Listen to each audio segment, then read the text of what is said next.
Olá, eu sou Caroline Card, sou pós-doutoranda do Centro de Estudos sobre o Genoma Humano e Células-Tronco e vou apresentar para vocês algumas terapias gênicas que nós temos desenvolvido no nosso centro no combate aos tumores do sistema nervoso central.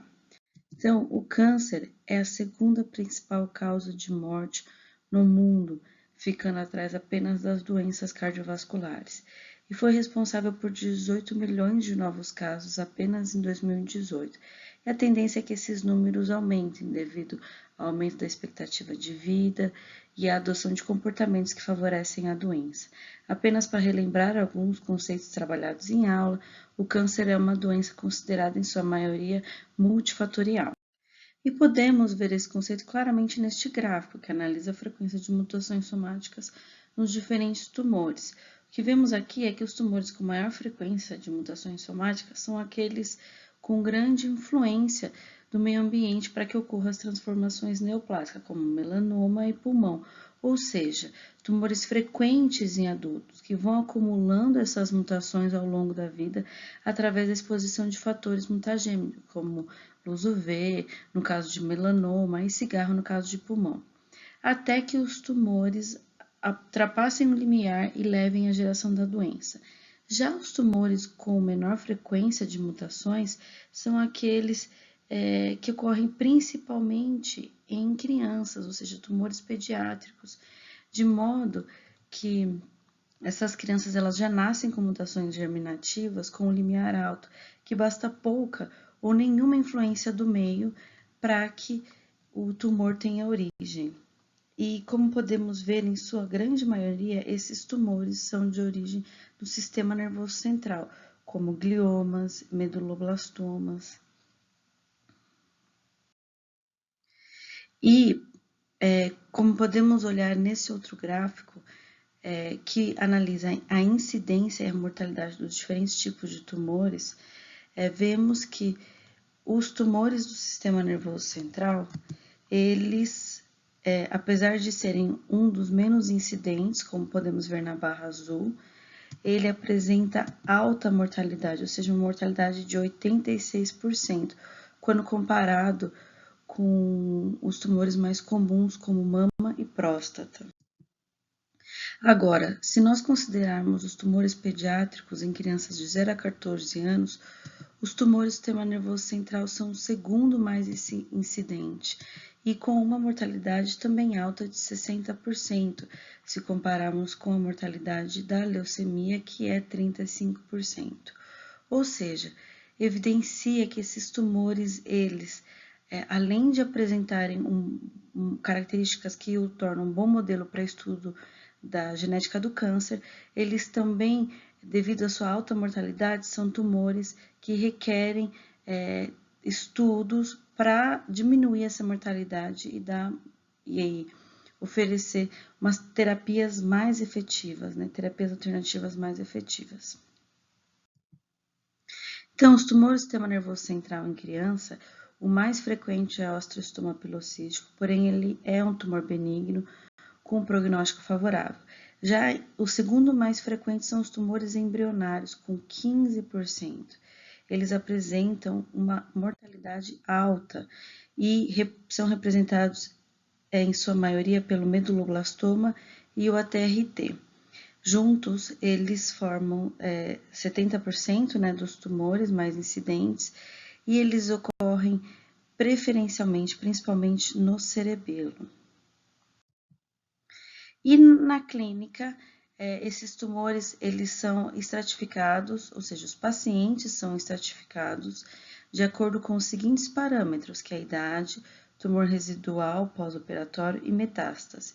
Ou seja, na clínica, crianças de 0 a 5 anos ou maiores de 5 anos, ou que apresentaram uma ressecção total ou um tumor residual menor que 1,5 cm² após cirurgia e não apresentam metástase, esses pacientes são considerados de médio risco e submetidos a níveis de rádio ou terapia mais leves, ou seja, eles preservam o neurodesenvolvimento dessa criança com terapias mais leves. Porém, se a criança tem de 0 a 3 anos, apresenta algum tipo de tumor residual ou algum tipo de metástase já é considerado um paciente de alto risco. Esses pacientes apresentam a progressão da doença muito desfavorável e são submetidos a terapias mais altas, terapias mais agressivas, né? Porém, o que nós vemos é o seguinte: os pacientes de médio risco eles apresentam uma sobrevida de 70% após 5 anos, e os pacientes de alto risco apresentam uma sobrevida de apenas 40%, ou seja, 40% dos pacientes apenas sobrevivem após 4 anos, ou 5 anos. E interessante é que 1/3 desses pacientes considerados de médio risco pela estratificação clínica, eles apresentam um prognóstico semelhante aos pacientes de alto risco, evidenciando uma falha nessa estratificação. Esses pacientes, eles deveriam ser submetidos a terapias mais agressivas, porém, devido à estratificação, eles são submetidos à terapia mais leve e acabam tendo um prognóstico mais desfavorável.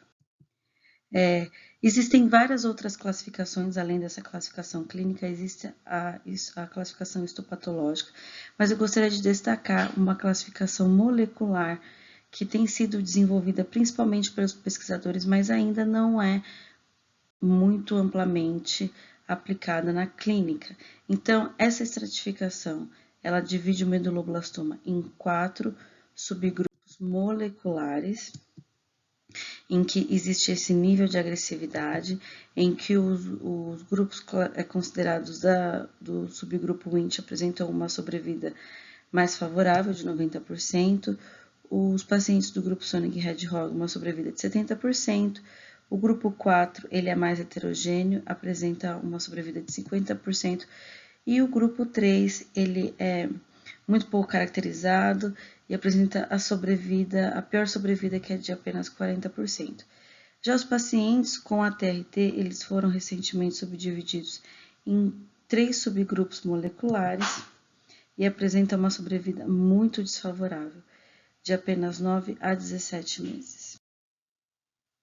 E como dito anteriormente, em sua grande maioria, esses tumores eles apresentam uma origem multifatorial. Porém, 7% desses tumores eles são associados a síndromes genéticas como essas descritas aqui, a síndrome de Golin, de Turcot, de Fraumeni, enfim, e apresentam mutações específicas que acabam associando esses tumores a essas síndromes.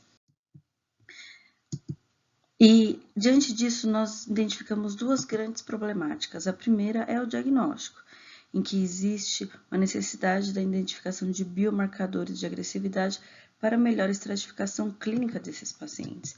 E a outra é a falta de terapias efetivas, em que existe uma necessidade da identificação de novos alvos terapêuticos para o tratamento mais efetivo aos pacientes com pior prognóstico, principalmente, levando em consideração as características heterogêneas da doença. E em estudo realizado em 2012 pelo nosso centro, foi possível identificar o fator que poderia ser preditor de agressividade, principalmente nesses pacientes que são clinicamente classificados como médio risco, mas apresentam uma progressão das doenças semelhante aos pacientes de alto risco. Então, o que nós vimos foi que esses pacientes erroneamente classificados como médio risco, apresentam maior expressão no seu tumor do fator OCT4, da proteína OCT4, que é um fator de transcrição característico de células-tronco, um potencial preditor de agressividade. E logo após nós vimos que a superexpressão desse OCT4 aumenta a tumorigenicidade em células de meduloblastoma, e nós vimos também que o OCT4 aumenta a expressão do microRNA 367, que também está envolvido na promoção da proliferação e atribuição de características de células-tronco nessas células de meduloblastoma, dando assim maior agressividade a esse tumor. Logo, a nossa hipótese foi de que existe uma via desregulada que envolve tanto o OCT4 como o microRNA 367 e que são responsáveis por atribuir características de células-tronco e maior agressividade a esses tumores. Então, acreditamos que almejar, se inibimos o microRNA 367, nós podemos também inibir a agressividade desse tumor. Por que focar no microRNA 367 e não no OCT4A? Porque o microRNA são pequenos óligos de 20 a 30 nucleotídeos que são mais fáceis para a produção de pequenas drogas e também para a inserção dessas pequenas moléculas dentro da célula. Além disso, os microRNAs eles apresentam um amplo potencial de ação, onde um único microRNA pode regular até 2.000 alvos dentro da célula, como podemos ver aqui nessas interações do microRNA 367. Desse modo, nós realizamos um estudo de terapia gênica que usa como alvo terapêutico o microRNA 367. O objetivo foi avaliar em um modelo pré-clínico o potencial desse microRNA como possível alvo terapêutico em linhagens celulares de tumores embrionários do sistema nervoso central com alta expressão do OCT4A, ou seja, células mais agressivas, né? Então, esse é apenas um pipeline de um tipo de estudo de terapia gênica realizado nos laboratórios em que nós temos os modelos, nesse caso, células de tumores embrionários com agressividade basal e as células com agressividade alta. Nós realizamos a transfecção, ou seja, a modulação do microRNA 367 nessa célula através da inibição desse microRNA, de modo que nós inserimos o microRNA inhibitor no interior da célula para ter o seu efeito e avaliamos características de agressividade in vitro, como proliferação, ensaio clonogênico, invasão 3D e crescimento em neuroesfera. E por último, nós avaliamos em modelo de camundongo, né, o ensaio pré-clínico, a progressão tumoral em camundongo e também a sobrevida após o tratamento com o inibidor do microRNA 367. Então, o que nós vimos, já avançando a pesquisa, o que nós vimos no ensaio pré-clínico foi que, primeiro, nós inserimos a luciferase nessas células tumorais, de modo que ao injetar luciferina nos camundongos, com esse tumor é possível ver a localização do tumor e também calcular o seu volume, né? Então, primeiro nós fizemos essa manipulação nas células, que permite ver aonde estão essas células dentro do camundongo, e depois nós idealizamos um modelo experimental em que nós injetamos as células no ventrículo desses camundongos, injetamos também a droga, que seria o alvo terapêutico, o tratamento, que é o inibidor do microRNA 367, em 3 doses, esse inibidor, né, com intervalo de 7 dias para cada dose, e depois avaliamos a progressão tumoral. E o que nós observamos foi que o grupo tratado apresentou uma diminuição da massa tumoral, como podemos ver aqui, né, no grupo controle, temos tumores em estágio avançado, presença de metástase, porém no grupo tratado, a ausência de metástase e tumores menores. E ao quantificar o volume desses tumores, vemos a diminuição do volume tumoral em todos os grupos. Além disso, foi observado também que o tratamento com o inibidor do microRNA 367 aumentou a sobrevida desses camundongos, como podemos ver nesses gráficos. Então, em vermelho está o grupo controle, em que cada queda dessa linha representa uma morte de camundongo, e quando esses camundongos são tratados com o microRNA 367 inhibitor, eles apresentam menos mortes, como podemos ver aqui nas linhas azuis, ou seja, um aumento de sobrevida. Esse trabalho foi publicado na Molecular Oncology e apresentou um grande impacto na comunidade científica.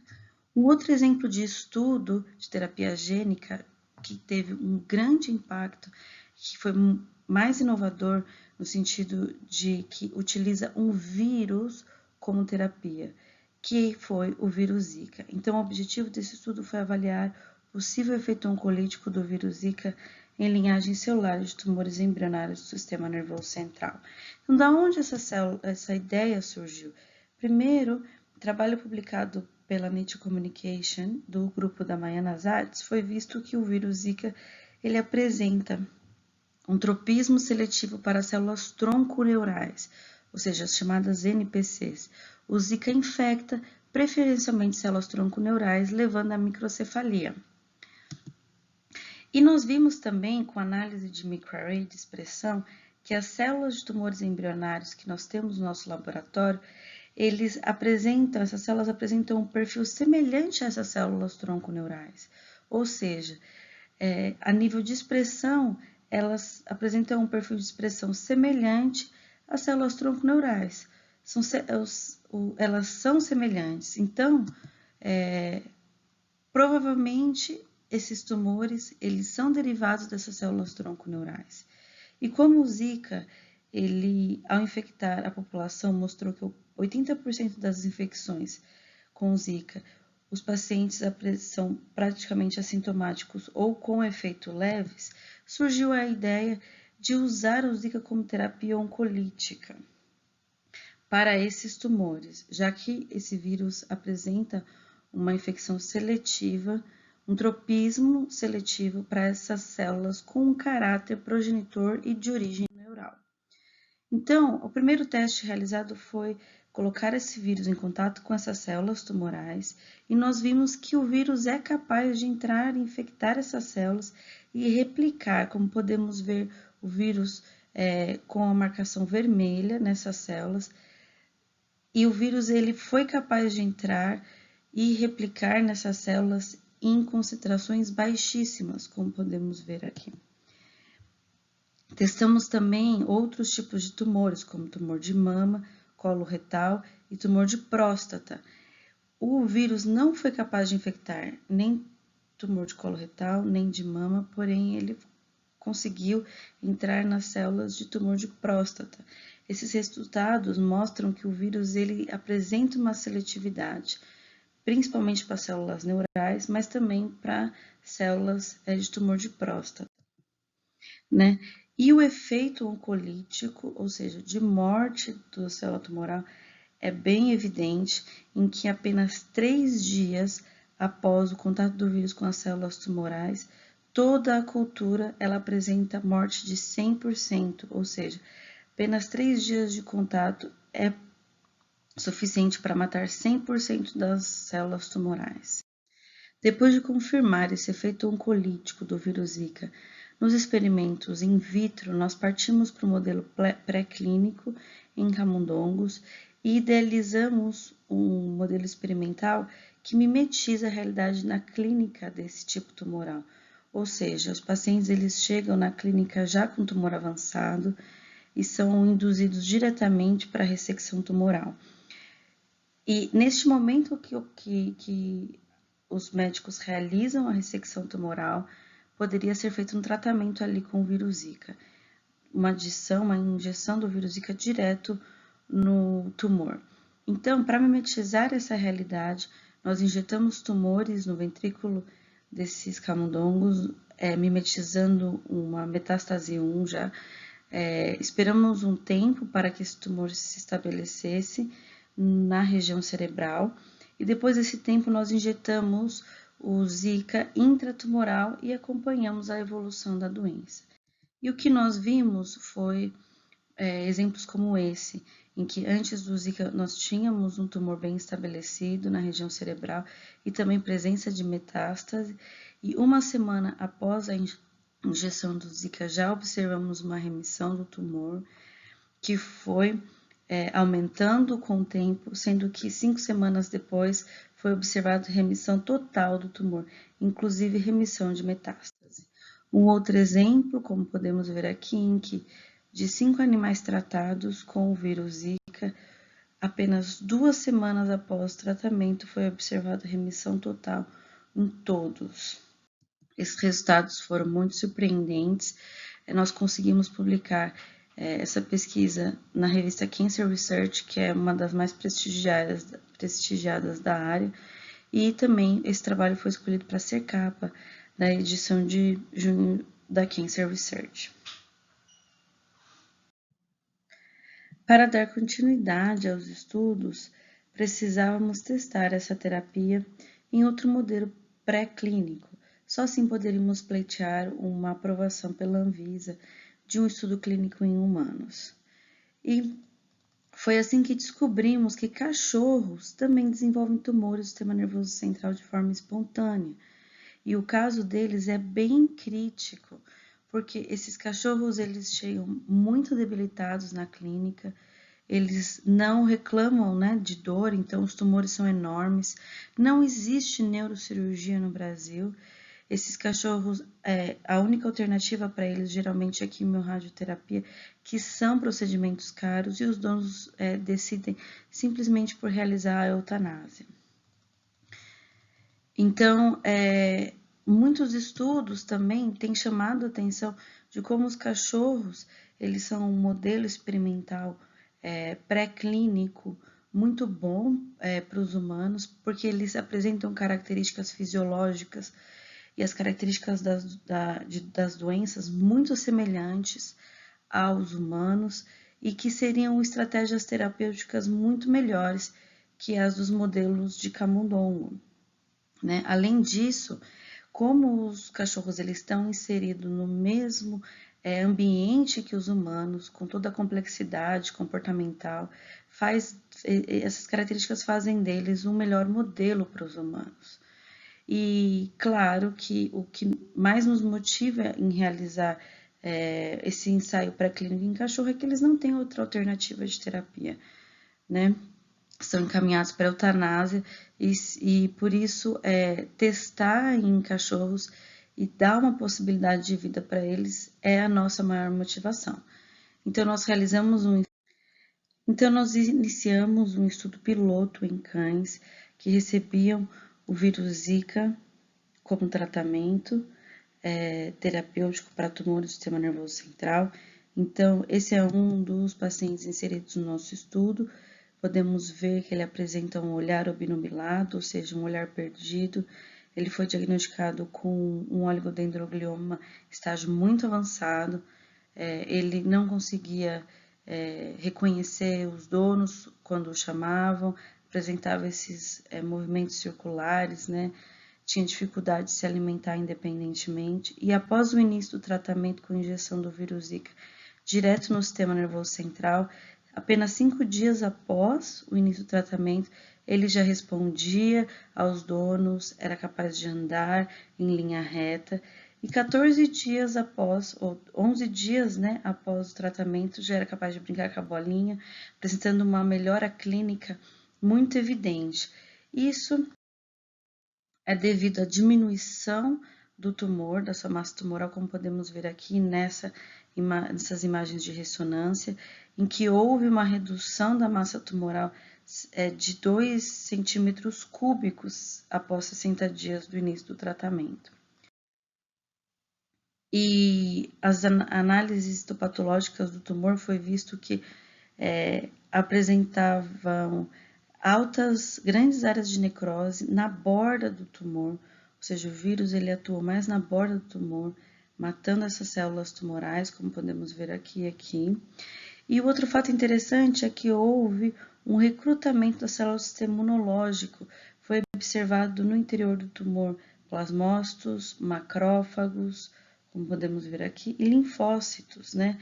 Houve um recrutamento das células do sistema imunológico, semelhante ao que ocorre com as imunoterapias.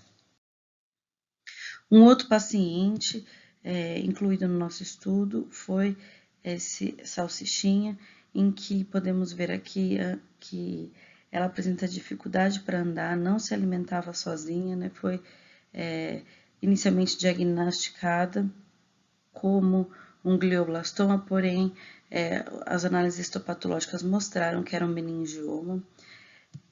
18 dias após o início do tratamento, ela já estava se alimentando sozinha, era capaz de levantar a cabeça, algo que não fazia. E 21 dias após o tratamento, ela já estava em casa, correndo, brincando, 60 dias totalmente recuperada. Um avanço melhora clínica muito evidente também, como vimos no primeiro cachorro.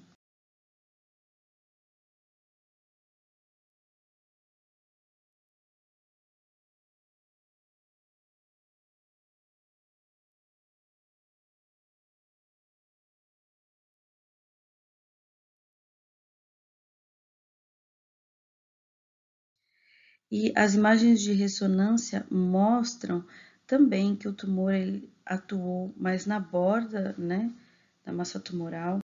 Houve uma diminuição da massa tumoral de 3,3 centímetros quadrados apenas 14 dias após o tratamento. Uma análise 3D desse tumor mostrou uma diminuição cúbica de 5,5 centímetros e uma mudança de morfologia no tumor significativa também, sempre na borda, ou seja, o vírus Zika ele age na borda desse tumor. Esse trabalho também foi publicado na revista Molecular Therapy e também apresentou grande impacto na comunidade científica. Então, o que nós vimos é que o vírus Zika, ele apresenta dois modos de ação. Primeiro é o citotóxico, em que em uma célula normal, esse vírus, ele infecta, ele é capaz de entrar na célula, porém, existe uma resposta antiviral via interferon que impede a replicação desse vírus. E assim a célula é induzida para a morte programada, que é a apoptose. Já nas células tumorais, o vírus ele entra nessa célula, porém a resposta antiviral não ocorre devido a diversas mutações, inclusive nos interferons. Então, o vírus ele replica livremente ao ponto de, depois de ter uma carga viral grande dentro da célula, a membrana plasmática ela rompe, liberando mais vírus para infectar outras células. Esse é o efeito oncolítico. Mas além dessa ação citotóxica, nós vimos que o vírus também apresenta uma ação imunoterapêutica, ou seja, que a presença do vírus na massa tumoral, ela recruta as células do sistema imunológico, acordando o sistema imunológico para a presença desse tumor, fazendo com que essas células também ajudem, né, no combate a esse tumor. Uma ação dupla, o que torna o vírus um grande potencial de terapia alternativa. Gostaria de agradecer e também gostaria de dizer que após essa apresentação estarei disponível na aula para responder a qualquer pergunta referente a esses estudos de terapia gênica apresentados. Obrigada.